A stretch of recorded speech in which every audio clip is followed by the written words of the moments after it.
Please subscribe.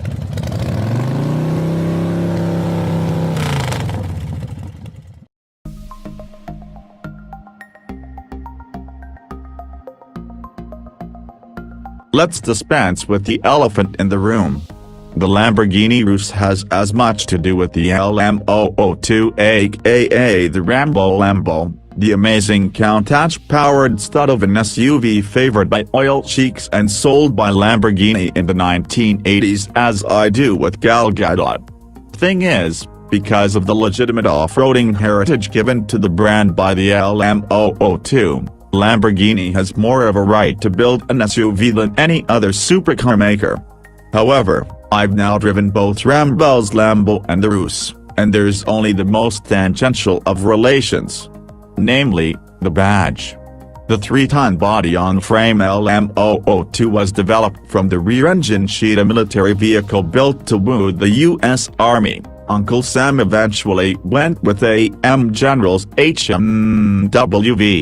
The Urus is purely civilian, based on the Volkswagen Group's ML bevel architecture, which underpins the Audi Q7, Bentley Bentayga, and in short wheelbase form the Porsche Cayenne.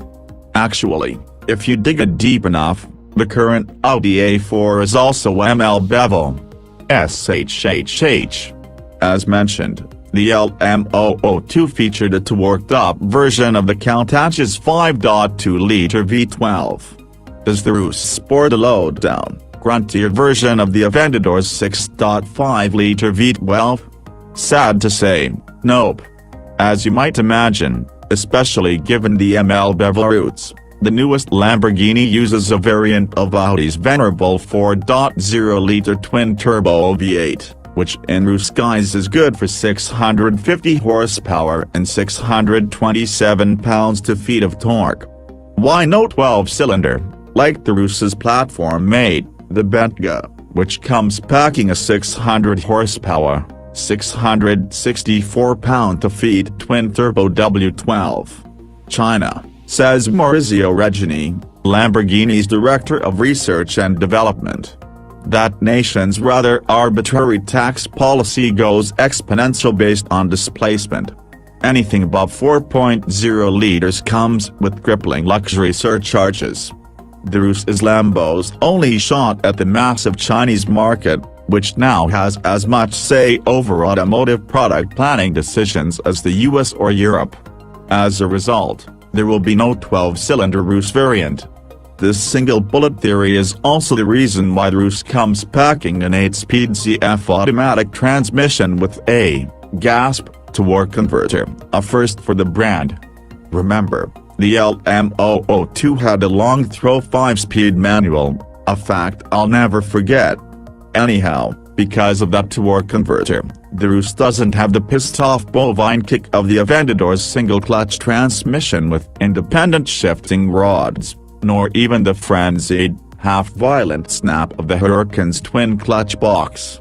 It can change gears quickly and authoritatively, but I prefer how Audi tuned the same transmission in the SA8, for instance. Also, because of some horrible, new noise homologation rule in the US, even in Sport and Corsa mode, the exhaust isn't as nasty and ill-repute-tinged as it could and should be. Remember, one bullet. With those caveats out of the way, I assumed the Urus would be quick but not really feel like an SUV or a Lamborghini. I was right about the first part and wrong about the other. Lambo is claiming a 0 to 62 mph time of 3.7 seconds. One Urus we played around with had a box data logger in it, and using launch control I was able to pop off a 3.59 seconds 0 to 62 mph run. Reggiani managed a time of 3.43 seconds, and the day before, a British journalist friend of mine hit 3.34 seconds, though obviously he was cheating, kidding/not kidding. Reggiani assured me the conditions were much less favorable the day I ran. Sure. When our test team gets its hands on an Urus, expect to see 0 to 60 time in the 3.2 second, or less, range. Metric-loving European manufacturers don't understand the quarter mile, but I'm guessing we'll be able to hustle the Urus in less than 11.5 seconds with the top speed above 120 miles per hour. Call it a hunch. Lamborghini is quoting a top speed at greater than 186 miles per hour. I got pretty close. Lamborghini let us play with two Uruses, yup, Uruses, at the legendary Porsche Nardo Technical Center. The 16-corner, 3.9-mile handling circuit is one of my favorite tracks, and all doubts about whether the Urus is a proper Lamborghini were erased by lap 2. We barreled down the front straight at over 165 miles per hour and ever so slightly brushed the brakes to make turn 1, running the big left-hander at 155 miles per hour in an SUV. Insane. And what brakes?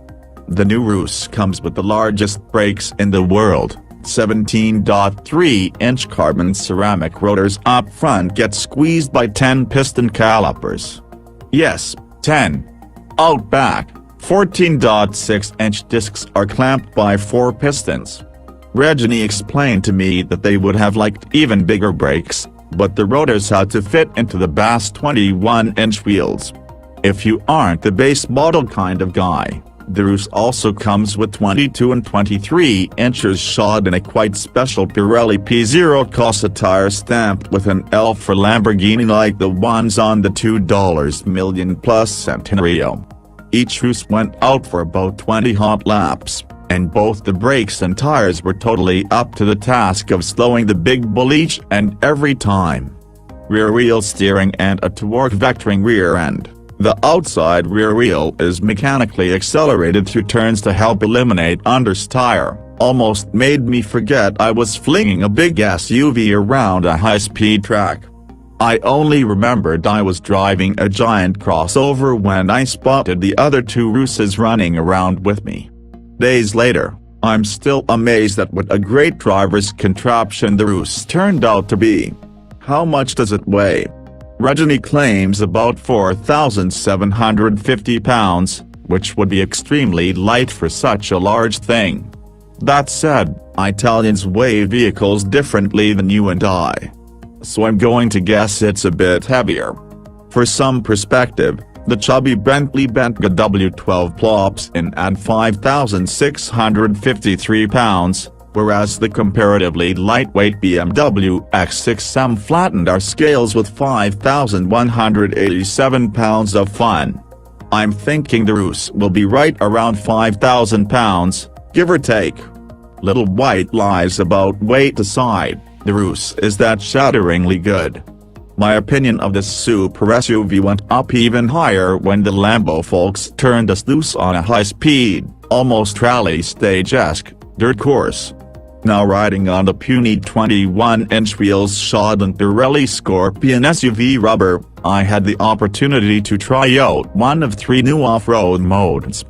On the Urus, in addition to the usual Strada, Street, Sport, and Corsa track, you have Sabbia, Sand, Terra, Dirt, and Navy, Snow, modes, accessible via a little lever to the left of the gear selector. Lamborghini is calling this lever tamburello, Italian for tambourine. Why? Because Reggiani made it up. Some things in life are simple.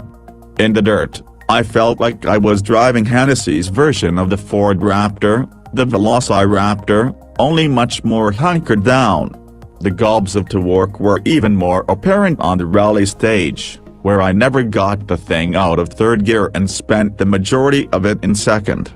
There are even a couple of ultra-tight first-gear corners.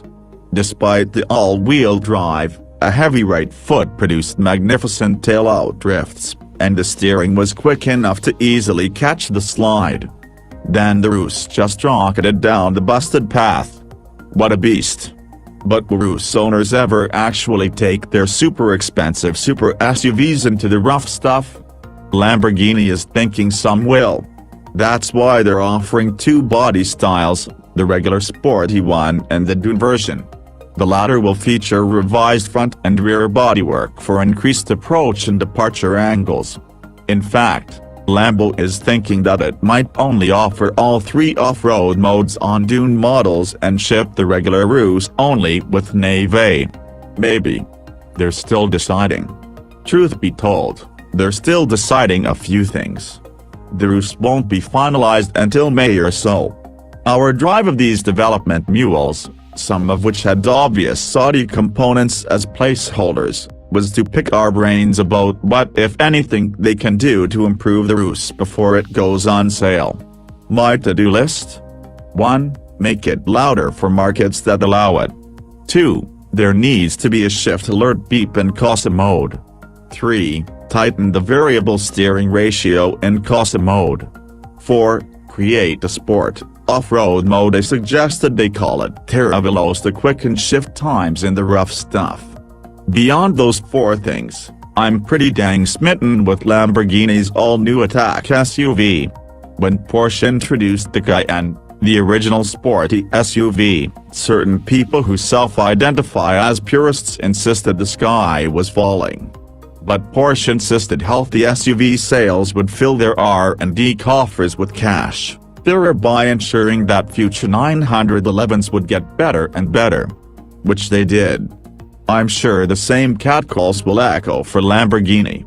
But the cash flow from Urus should ensure that whatever replaces the Aventador and Huracán will remain the type of cars that make little kids and grown men and women jump up and down with joy. If you like Lamborghini, you're going to love the Urus.